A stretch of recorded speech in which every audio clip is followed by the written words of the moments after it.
this time, then, it'd be my pleasure to introduce the main director of this special event of that, Chris Nelson. And before I do that, let me give you a little bit of information on Chris. She's in the blue square. If you ever saw that, I'm probably dating myself.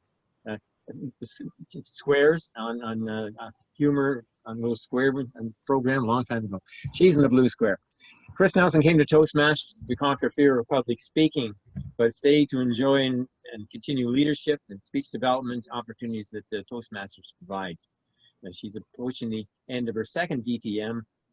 That is where you do a lot of speeches and a lot of leadership roles, and then it's little check marks until you reach the award, and congratulations from Toastmasters. And this is their second one, and it's working in the Pathways program, and she'd be one of the first ones that she just sat through. Chris has always been worried or informed or felt strongly about the issues of the day, and tonight's is no exception. It's one of the more stronger ones that she feels that should be addressed. And at this time, then, I would like to hand her the control and let her explain what she is about to do. Go ahead, Chris. Chris. Thank you very much, Dave. It is my privilege to be here today to talk with some women I consider friends about a subject I consider to be extremely important. One of the things that we've seen and heard about a great deal in the news is what's going on with racism. And while a lot of the news we see is in the United States, it's not all in the United States.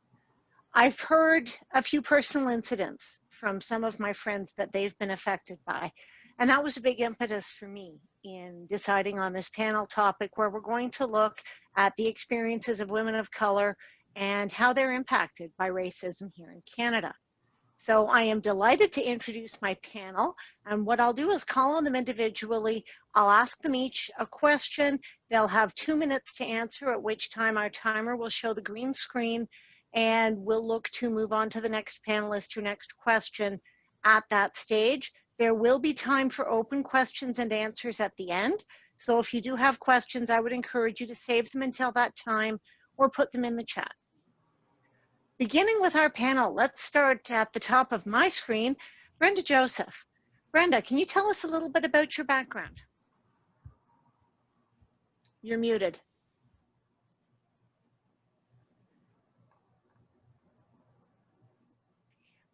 I'll be delighted to tell you about my background. I was born in Trinidad, which is a beautiful tropical country just at the tip of Venezuela. And in 1962, we became an independent country. I was 15 at the time. And throughout my school years, I really learned a lot of our Trinidad history. And our history goes back to Columbus discovering us in 1498. We were taken over by the Spanish and then the British. And in 61, we were a British colony. And all our leadership was sent down from Britain. And it was really interesting. When we became independent in 1962, one of the lines repeated twice in our national anthem was, "Where every creed and race find an equal place." They said this twice because it meant something. It's because we are really, and in school we also learned we are a cosmopolitan country. That means we have English, we have British, we have Chinese, because they came down as indentured workers. We had all nations, and we could grow together as one. Not a perfect world, and there is never a perfect world, but Trinidad is a wonderful place, and I think it prepared me for Canada equally as wonderful. Madam panelists. Thank you, Brenda. Amal, what is your background? How did you come here? I am from Tanzania, East Africa, the land of Lion King. When I present myself like that, everyone's like, well, how's that possible? Because you're brown and you're not black. I find that comment very intriguing and funny.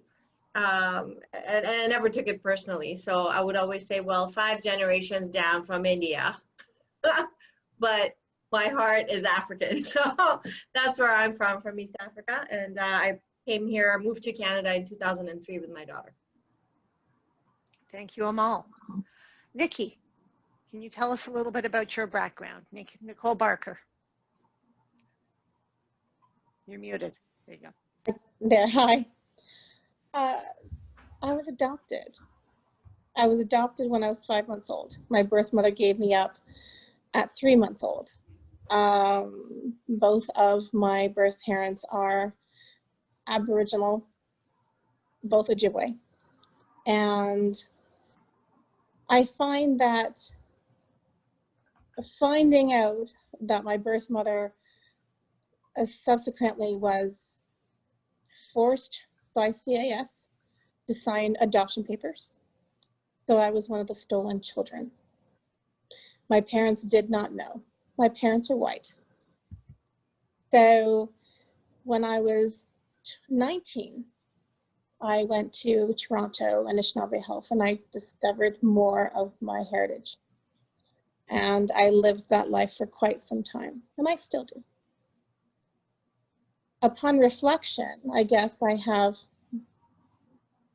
a lot of interesting stories related to the upbringing of my birth mother without knowing that I did, and my parents that are just quite enriched as well. So I'm pretty fortunate and thankful. Thank you. Thank you, Nikki. Amina, can you tell us about your background? Amina Banji. Thank you, Madam Moderator. My name is Amina Banji. I am like Amal from Tanzania, East Africa, which is near the equator. Yay! Yes, exactly. Lion King, the safaris and all that other wonderful wildlife. We have a beautiful ocean there. So the life that I remember as a child there was beautiful. I just remember going to the beach every day and just living a carefree life. I do recall that I was only 6 years old when I left East Africa. In fact, my ancestors, 3 generations back, were in East Africa. So my parents and my grandparents were all born in East Africa. But originally we came from Gujarat, India, which is a town in India. I guess Amal is probably from there too, I'm not sure. But that is where my homeland is. And in fact, not just myself, but our entire community was from India, but during the colonial rule, our community was taken to East Africa to build a railroad. And I guess we ended up staying there. And so 3 generations forward, I was born. And then unfortunately in 1972, there was a political upheaval in East Africa, and all Asians, about 80,000 of us, were expelled from Africa. And we were given 90 days to leave the country without our belongings and stripped of our citizenship, basically. So we had nowhere else to go. My family ended up going to London, England for temporary asylum. And then in 1975, we came to Canada, where at that time, Pierre Trudeau was the Prime Minister. And he allowed us to come through to Canada under humanitarian grounds. So like I said, it was not just myself, but my entire community, all 80,000 of us that were dispersed and have now called Canada our home, and proudly so. Thank you. Thank you, Mina. Renee, can you tell us a little bit about your background? Renee Whiteman. Good evening, Madam Moderator. Yes, I was born in South Africa, at the very top of the African continent. And I was born during a time of apartheid, which was a system of racial segregation. It was very violent. It was very open out there and did a lot of damage.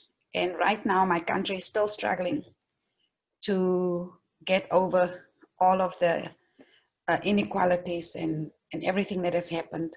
So there's been a lot of political upheaval, and yeah, I think coming through a full educational system where you were limited to which universities you could go to, what you could study. Our curriculum was controlled.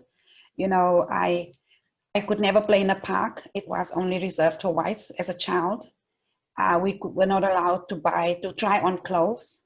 They would just give you any size through a small window. We were not allowed to eat in restaurants or go to movie theaters until I was in grade 12. Then only they started opening up in the year when I started university. Universities had opened the year before. So I was allowed to go to university, but I couldn't study anything. I just had to study what was available there.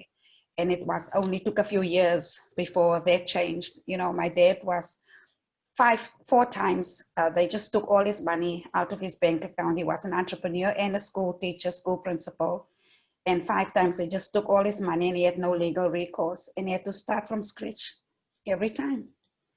And, you know, having seen all of that, and they were only allowed to study either nursing or teaching. They couldn't study to become a doctor or a lawyer or anything like that.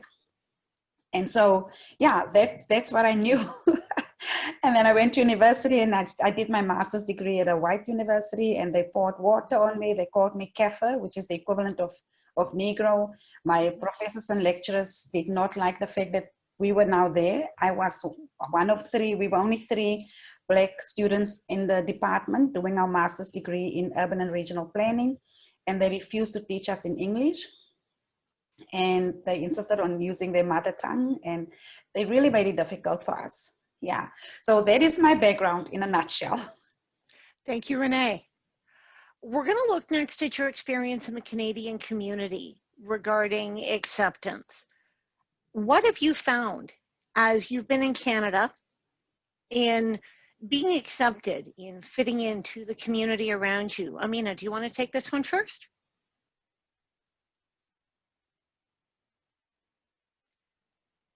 Yeah, sure. Thank you, Madam Moderator. In terms of acceptance in Canada, that's a tough one for me because my early years were very tough. Basically, from England, like I said, we came to Canada. I had to leave my biological parents behind. We left overnight. I was adopted for immigration purposes by my eldest brother and sister-in-law. And so we had no money. We had no education. We were just basically surviving. And so when we came to Canada, I didn't trouble my parents. And I guess it's my personality. I didn't go to them with my issues. In fact, I faced a lot of racism, both in England and in Canada in my first formative years here. I was thinking back to the years, and it was basically grades. In Canada, it was grade 5 and 6, which were the worst for me. We had people calling us Pakis. And I never understood why they called us Paki. And then later on, I realized that maybe they were saying Paki because it stands for Pakistan. And they thought because we're brown, we come from Pakistan, and maybe all brown people come from Pakistan. We were first generation here. So a lot of people had never seen brown people, I guess. And to them, you know, all people are brown people are from Pakistan. So for me, I had a specific incident that I had where I was bullied. I was called a Paki. I was taking a little girl to school one day. I used to take her to school. That was sort of like a part-time job. And we were pushed. We were pushed on the way home. We were pushed on somebody's front lawn. And we were called Paki. We were told to go back to where we belong. You know, we smell like curry, all those things. And it was hard for me. But I never told anybody. I never told my parents. I never told my friends. I never even told the teachers. I just suffered in silence all those years. And it's really good that now, 44 years later, I can actually talk about it without crying. And I can talk about it without, you know, any sadness in me, but I can share it with all of you so openly and not hold me back. But yeah, it was hard, but it got better over time. And I'm glad that I live in Canada, that it's at least better than other countries. Who knows? Thanks. Thank you, Mina. Nikki, can you tell us a little bit about your experience in the Canadian community? What do you find? How do you find being accepted or not? I find that It's a very interesting question. Thank you. I find that being Ojibwe, being Native, being Aboriginal, there's been many words to describe my genetics, I guess. I found it's very interesting that we have to prove our percentage of how much Native or Aboriginal blood that we have to be recognized as us. I find that being in Canada, it's very interesting. There's either a cool mysticism, I guess, aspect surrounding my people, or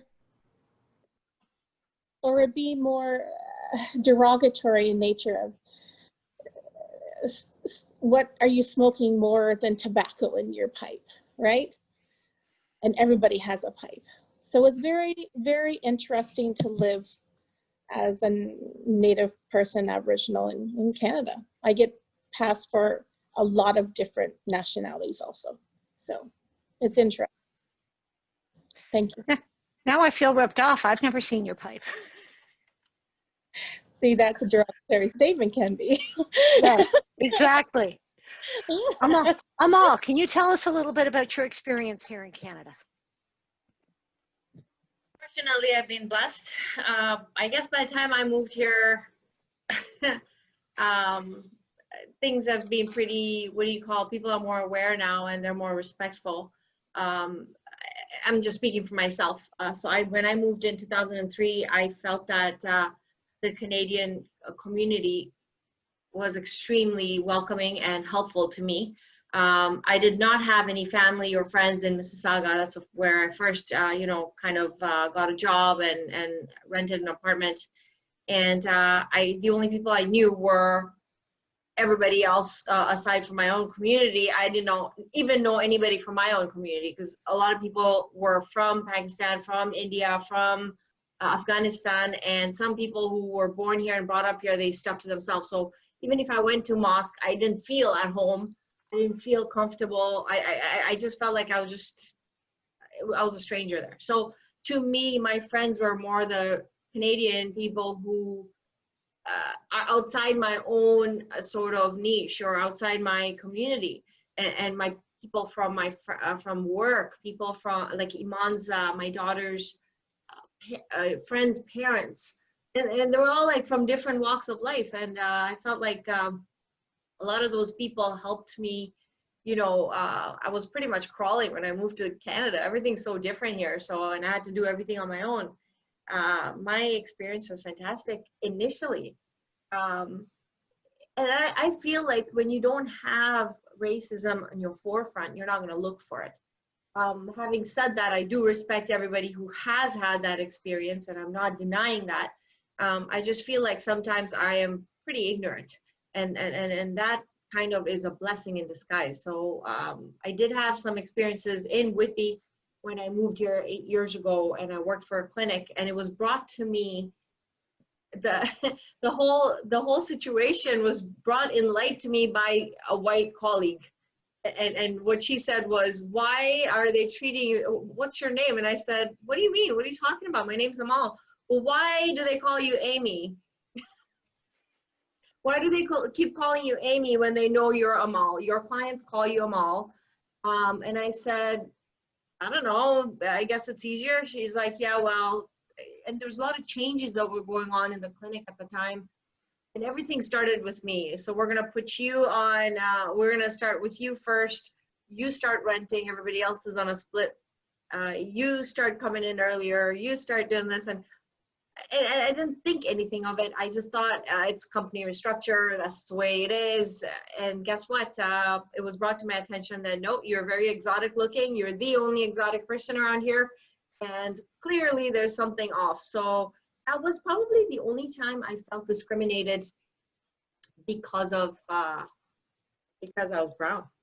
And I didn't take much note. I mean, I just moved on and did my own thing anyway. So I've been very fortunate, really.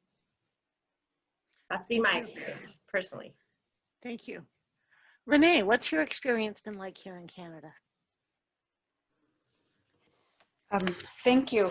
I moved to Canada in 2002 with my husband and my oldest daughter. I didn't survive. I left 8 months later and told my husband I'm just going on vacation. So I went to South Africa for 4 months. And when I came back, fortunately, we decided to pack up and sell the house and move back to South Africa. We moved back again in 2007.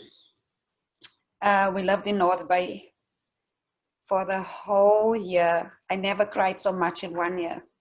It was so hard to make friends. Never mind, the place is like absolutely no aesthetic appeal. Very cold on top of it. But it was just so hard to connect with anybody. You know, you were like an invisible vapor walking down the street. And, you know, we joined a church there eventually. And the pastors were American. So I befriended the pastor's wife. She was American, but that was it. And then we moved back at the end of that year, and I said I will never return to Canada again. And then I came back in 2013 in August. That's when you marry a Canadian. So we came back in 2013, and my experience of racism is that it's very subtle in Canada. People are not outward racist, but nobody makes you feel comfortable and at home or noticed. And so I've been drifting, being invisible. And I remember one experience in a restaurant when, like a few months after we've been here, and I just felt so disillusioned and so lonely. And I never thought I could feel like that until we came to a church in Ajax. I never knew there was a place called Ajax. And we were invited by one of the parents at school. And when I walked in, there were so many Black people. And I'm still at that church. It's now 3 years. And I finally made friends. I finally seen kitchens on the inside, people that invited me over for meals, and people that are just willing to that recognize that I'm a person, that look at me differently, that smile at me, that are inviting. And, you know, and I feel like I have potential. I am visible. I can mean something to somebody. And I never felt that before. And everywhere where we lived, I lived in Thornhill, I lived in Vaughan, I lived in some other places. And then I lived in St. Thomas, I lived in Westport, you know, I lived in Toronto. And it's just different.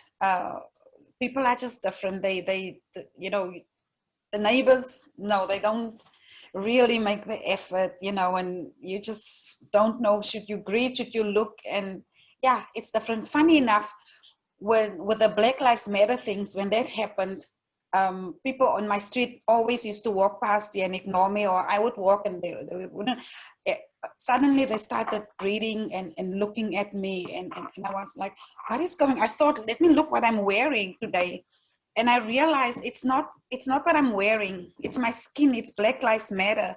You know, people became more aware of Black people. They started actually looking at you, where before there was an intentional disregard of your presence, you know, but they're not rude to you, but it's just like, you know, yeah. So you just didn't feel welcome. Not everybody, but yeah, mostly, especially at the ringette and at the ice hockey. My twins are 12 and they both play ice against. The one is in the ringette and the other one is in the hockey.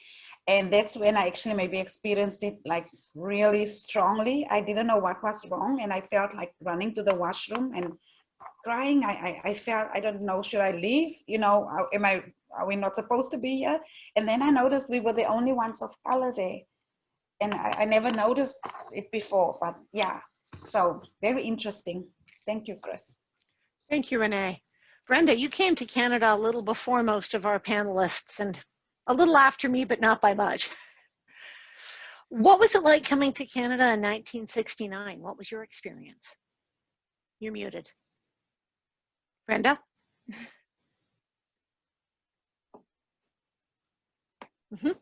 Nope.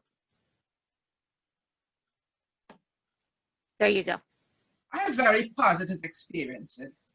Carl and I came in 1969 with we did not think we were coming into a problem, and we didn't. We worked together, we had some friends, but fortunately for us, in every neighborhood we lived in, the neighbors were quite warm and inviting. And we ourselves cannot say we had problems. A little story, when I started working, my first interview, I walked into the office and I said, "Hi, how are you?" And the interviewer said, "No one has ever told me that before." So we hit it off, and I was fortunate that I was able to work with people, and it worked. So I cannot say that Carl and I had problems.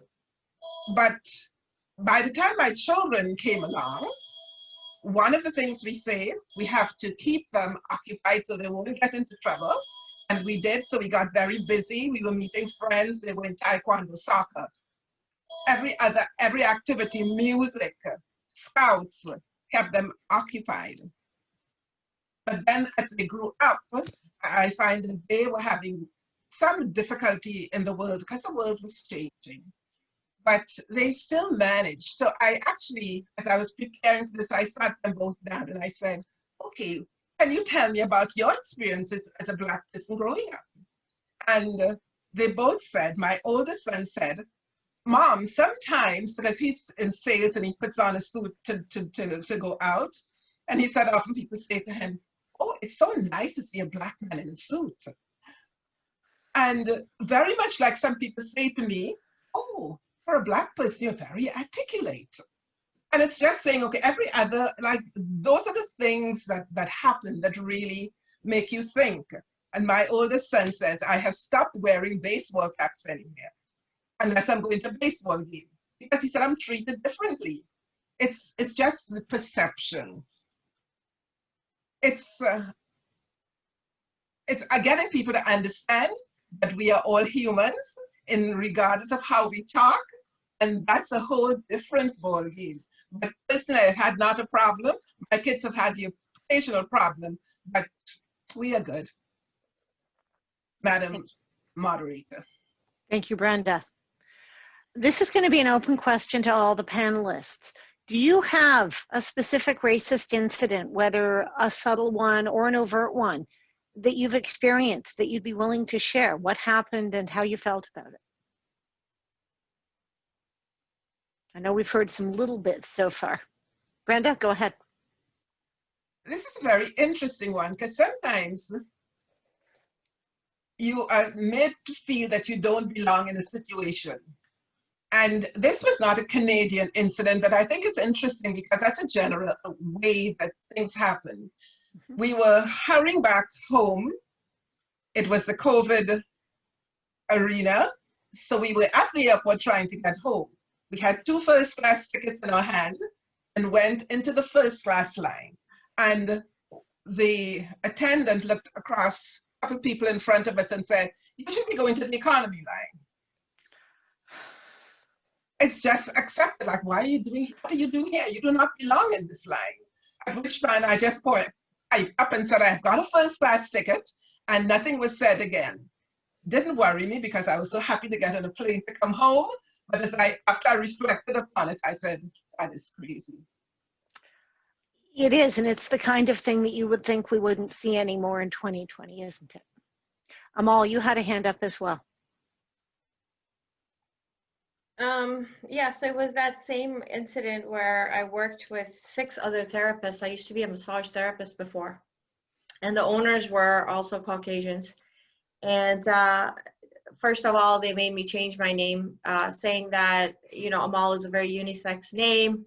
And when we put you online as Amal, people might think you're a male therapist and they won't book you. So I said, okay, well, put Amy. So they put Amy.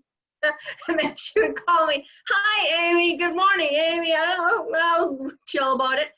But whenever I would tell her, "Hey, hi, Tanya, how you doing?" She'd say, "It's Tanya. It's not Tanya. Okay, Amy?" I was like, wow, cool. All right, Tanya, we're all good here. But anyway, they started changing the structure of the whole clinic, and they started with me, where they said, well, Mal, you can't, we're not going to use split commission anymore. You have to rent from us. So what happens is if everybody else is on a split commission, if somebody calls in, clearly he's going to give first priority to people who are already on commission. I'm already paying him. It didn't even make sense how he was changing the whole structure without making it just standard across the board. And so that was my experience there. I still did not think of it as a racist or like or racism, or I just felt a little bit like I wasn't thinking why he had picked me, why I was the chosen one. But Amanda, one of my friends who were working there, she was like, dude, man, just get real and snap out of your bubble. You're being discriminated clearly because you're brown. And if I were you, I would not just let this happen. And so that's when it kind of came to my awareness. But I feel like, Chris, a lot of times I do not put that in my forefront. I do not want to use that as if somebody's having a bad day. People could be having a bad day and they'll show you the finger when you're driving. I'm not going to take it as because I'm brown. I'm just going to take it as, geez, this guy's miserable.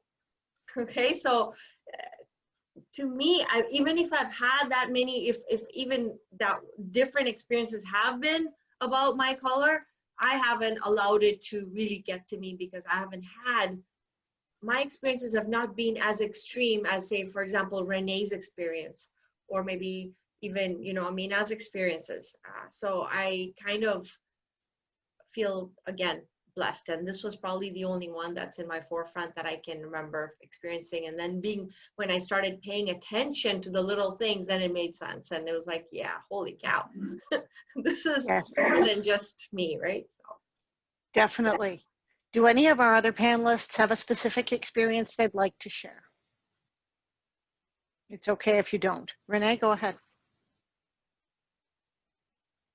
Okay, once again, it was very subtle. And my mom was visiting me here, and I decided to give her a treat, you know, and take her to a beauty spa very close to me. And it looks like a very posh spa, and I've been wanting to go there. And so I called beforehand, and then when we arrived,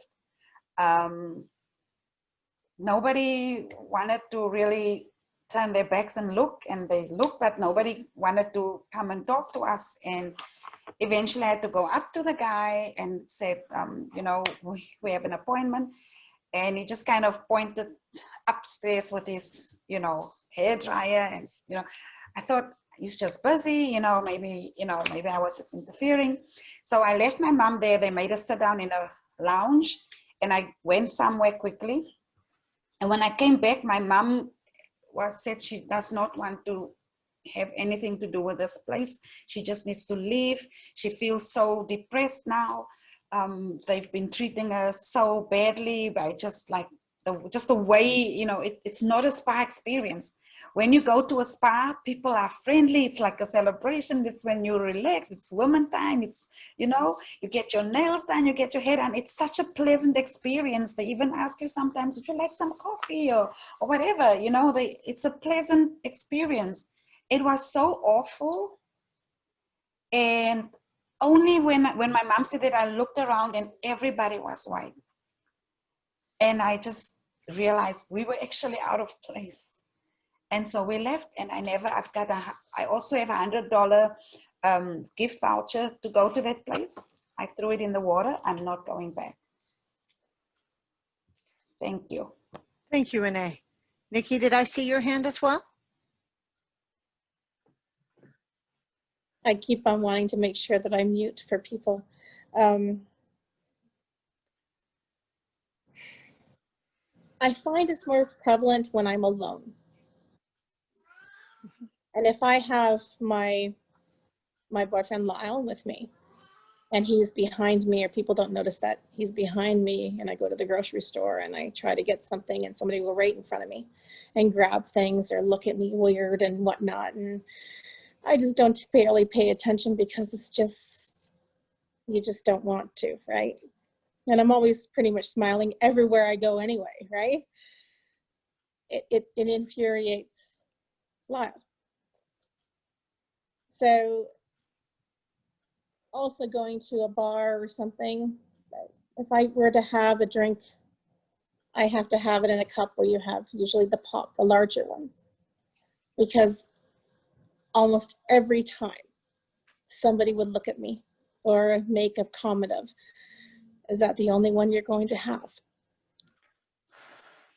Lots of things would happen on a daily basis, but again, you don't really want to pay too much attention to it, just because of the fact that it's just going to bring you down, right?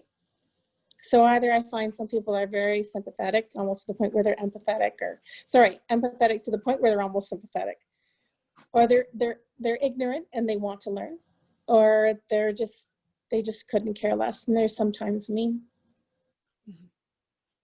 So it's a varying degree of different things, yeah. So I don't really go out alone. I just don't want to have to bother with it. That's really a sad statement on our society. It's okay. It's how they are, though. And I can't change people. No, you can't. You can only change how you look at things. That's very true. I think one of the really interesting things that's come out of a lot of what you've all said so far is the fact that a lot of the racism that you notice and that you experience isn't overt. A lot of it is little insidious things not being looked at, the assumptions, the things that make you feel less than, or that make you have the impression that someone is thinking that. Why do you think it's important for white people, Caucasians, to understand your perspective in this? Renee, do you want to take this one first? Okay. I really, since the George Floyd incident and Black Lives Matter things, I have really gone through, I mean, really it uprooted emotions in me that I had forgotten existed. It brought back memories, and I found myself crying like I did back in the day. And I really had to do a lot of introspection, and I really had to go to my faith to find the right balance, because I still want to love people, and I want to love everybody regardless of their skin color, and I don't want to harbor any bitterness and negativity. And it's been my struggle all my life, and I always say, forgive them, for they know not what they do. And I think after all of this, I have come, when it all started, I was so grateful, like the fact that we have this conversation tonight. Something happened since George Floyd that opened up everywhere people could have these conversations, and I'm so grateful for that. And I felt that that was an opportunity for those that wanted to learn, those that wanted to say sorry, and those that wanted to change. And I, with sadness, realized that there are also those that will never change. And that is what it is. And I just feel like if you still need to be educated on racism, you are privileged. You are privileged. It's a privilege to be educated on racism, because some of us experience it from the womb. And so I just want to say that I thank you guys for allowing us to speak, and thank you for listening. And I appreciate every single person that is willing to look at another person's life and say, your life matters. I really appreciate it. Sometimes we care more about dogs that are being mistreated than people that are being mistreated. And we really need to think carefully about that. It's human beings after all. We are all just human. Thank you. So thank you for that, Madam Moderator. Thank you, Renee. Amina, why do you think it's important that we understand your perspective. Thank you, Madam Moderator. I agree with a lot of what the rest of the panelists have already mentioned. I think it's important that we realize that it's out there, right? I think we've come a long way from when I had experienced it when I came here in the early mid-70s, but it's still there. And you're right, it's not overt, it's not a blatant racism that's out there. It's more of an underlying way of showing it. And you need to be very perceptive to pick it up. And like Amal said, you know, she didn't pick it up till actually her friends pointed it out to her. And I'm like that too. I'm quite naive, in fact. And you know, it's not until somebody else points it out to me too. And it's rather sad that we have to live a life like that, because we're in Canada, we have the Human Rights Code, which is supposedly there to protect us and to ensure that we have a life without discrimination, regardless of our race or our religion or creed or what have you. And yet it's something that it's so invisible that you can't measure it. And because you can't measure it, I don't know what you can do about it. I was talking to my niece. She actually works for the school boards and she works in human rights. And she was telling me that she gets a lot of cases where they're primarily cases based on racial incidents. And she told me that when you see all these incidents, they're mostly students that are giving these complaints and filing these cases. And it makes me think that if that's the case, that means it's their parents that's teaching them this behavior at home. And so how do we fix that? How do we educate these parents? Because if we can educate the parents, then it'll trickle down to their kids. And it may be too late for some of us because, you know, some people already have grown-up kids and they've been living with this perception all their lives. But how do we fix it for the generation coming forward? Because the problem is not gone. I was talking to my daughters as well, both of them, they're 15 and 20. And I thought maybe by being born in this country, maybe the fact that they go to English schools, they're both bilingual, they'll be accepted a little bit more. But what they told me is that, Mom, it's not gone. We face it too. We face it in school. We face it in our extracurricular activities. It's there. And sometimes it's blatant, but more so than not, it's not. And so I think the question I want to say, or the point I want to make is, why can't we be accepted for what we are, for what we contribute, for what we bring? Why can't I, just because I'm a different color, have something else to contribute? And you can look at me as an equal. Why? Why is that so hard, right? And something I want to just point out, I know a little bit over time, but I just want to point out that something really monumental happened for my Smiley community yesterday. August 26th, the Honorable Salma Lakhani was appointed as the Lieutenant Governor for Alberta. She became the first ever Muslim, as well as the first ever South Asian to hold a vice-regal office in Canadian history. And she was the first Lieutenant Governor to be sworn in with the Quran. That for me was profound. The reason being that we're able to make a difference. We're able to show that just because we're immigrants doesn't mean we can't make a difference in this country. We can be equally important in making sure that we're able to contribute to the society. And so the question really lies in, and I'm in HR, so that's the other hat that I wear that shows me that, how about hiring managers? How do we know that they're not having their own personal biases when they don't hire people? Right? How do we know that it's not because of the person's color that they really didn't hire that person? There's so many different policies. I mean, I work for the Ontario Public Service, so we have a lot of policies, HR policies, workplace policies, a lot of mandatory training for diversity and inclusion. But how do you fix this part of it? The systemic racism, the part that's unmeasurable. That's my question to you, Chris. How do we go about fixing that? And my question to the rest of the panel for that matter. Thank you. I agree completely. Amal, what advice would you have for the Canadian community as a whole as we look at this issue? I think it's not just the Canadian community, it's everybody. And I feel like the number one advice is education. Get educated. Be more aware. Try and understand everybody's perspective, everybody's experiences, because not everybody's had your experience. Take me, for example. Me and Renee, we're both from Africa. She grew up very differently from what I did. But I'm not going to discard her just because I didn't have that experience. I'm going to be more aware. I'm going to be more careful. I'm going to make sure that, you know, I have to watch, because her perspective will be very sensitive in comparison to mine.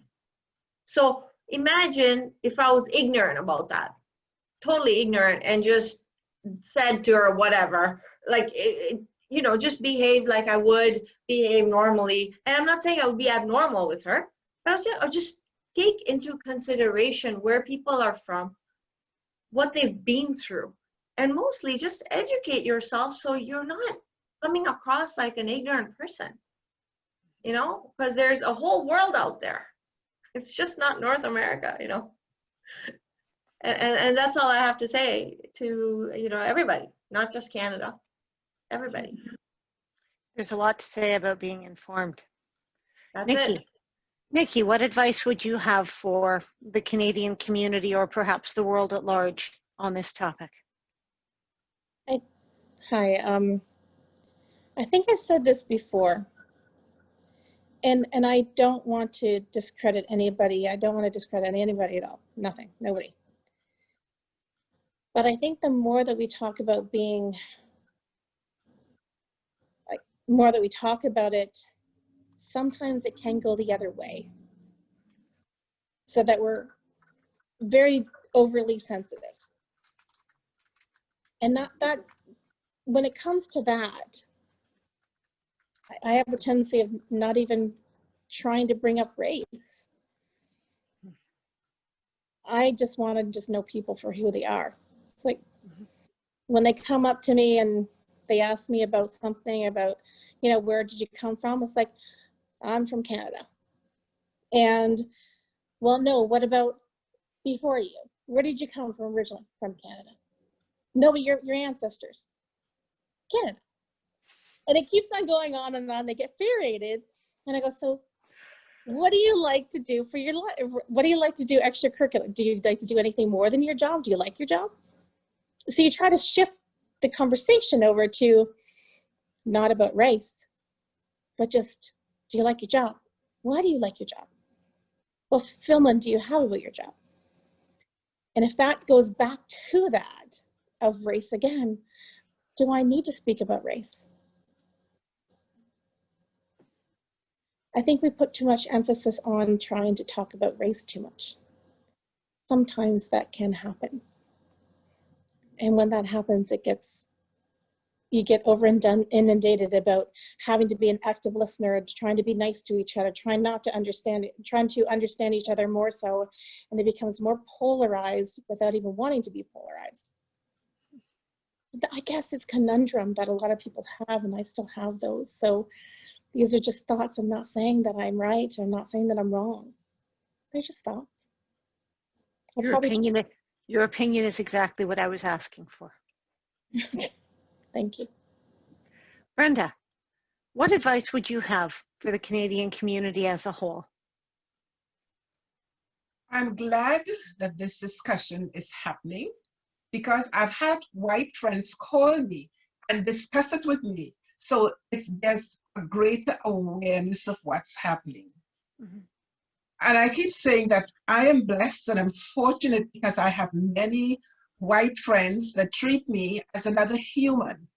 And so what advice would I give? We are all humans. It doesn't matter what we look at or how we speak or things like that. It's very, very interesting and important that as you look into the Black life or the other lives that are impacted, that we understand that all we are humans, and all we are asking is to be treated like a human. And I remember telling my kids when they were small, you know, you have to work 6 times as hard as everyone else to get ahead. And I should not have to have that conversation with my kids. And when my younger son was going downtown, when he was a teenager, I would say, Clayton, be careful, look around you. Be always aware of the situation you're in. So much so that one day he was going to Oshawa. He said, Mom, you don't have to worry about me today. I'm just going to Oshawa. But we have to actually live in a sense of awareness. I might be called naive in many ways, but I see light more than I see darkness. I think we are in a situation where discussions are happening, things are changing. We have to be really sensitive to what we say and what we do, but at the same time, we have to be aware of changes. And I want to leave one thing that I believe, and I know all the other affected people believe, that not all white people are racist.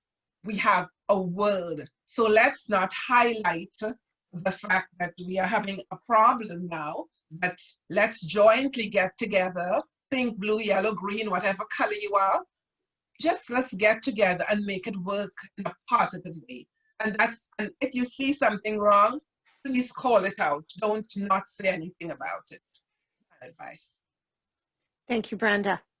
We have a few minutes now to open up for questions from the audience. If you have a question, I would ask that you use the raise hand feature or that you put your question in the chat. So you can do either of those. If you don't know how to use the raise hand feature, just click on the participants button, and at the bottom of the list of names, you'll see an option to raise hand.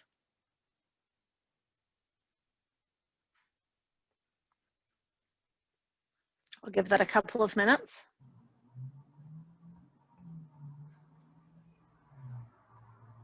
We've had some very good discussion in the chat as well. Dave. First, a comment. Nobody speaks to me too much anymore either. What seems to be in this country is that people are turning away. It used to be you borrowed sugar or something, you went next door and said, "Can I have a cup of something?" And now I hardly know my neighbor. Now, that's probably my fault for anybody else's. Do you find that certain, for the panel, do you find that certain, being a man, men are more down on the ladies or on black than or brown, as the case is, or is it just general? Ladies and men are just as bad one way or the other. So you're asking, do they face greater prejudice from men than from women? Or do they notice a difference? That's what I say, yes. Okay, do any of our panelists want to handle that specifically? Go ahead, Renee. One thing that I've noticed is that when I approach a door, for example, and there happens to be a white male, I don't even expect him to wait or open the door for me, because most times I find that they just keep going, right? But for a white lady, they would always stop, you know, and you know, there's that courtesy and stuff. So because I'm black, I just don't expect the same graces, you know.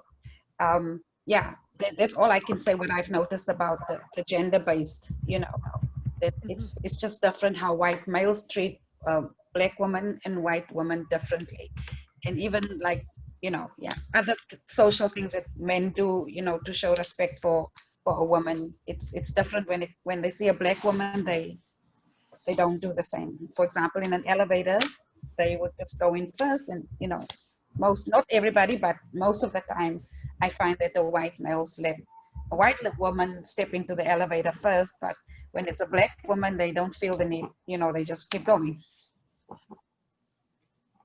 Thank you, Renee. Do we have other responses to that question? Anybody else want to chime in? Okay. Any other questions? I do have a question in general. Go ahead, Shyam. So sometimes companies have like diversity and inclusion like targets, and I think I'm not going to name my company, but but we had like a 40% D&I target to be achieved, and we didn't get there, right? Like, so we had a goal in 2018 to achieve 40% by 2020. We didn't achieve. Nobody, I think batted an eyelid. And I just happened to find the document from 2018, and I asked, where we are, and what I got is the 40%. So the overall female representation, the target was 40, and the female representation within the professional group, I think was like 30. And we were only at 30% overall, like instead of the 40%, and then 24.2 in the tech sector versus the 30% that was targeted. So as a male, what can I do, or can I hold my management responsible for not achieving, like even though like I'm not the one being suffering, like suffered from this? Thank you. I think it's an important issue to be aware of, Shyam. Thank you for raising that. I mean, I feel like this falls a little bit into your area. I realize that obviously you can't offer an expert opinion on it, but since it relates to human resources, did you want to speak to that a little? Like I said, I'm not an expert in the field, but working for the Ontario Public Service, I'll tell you what we're doing.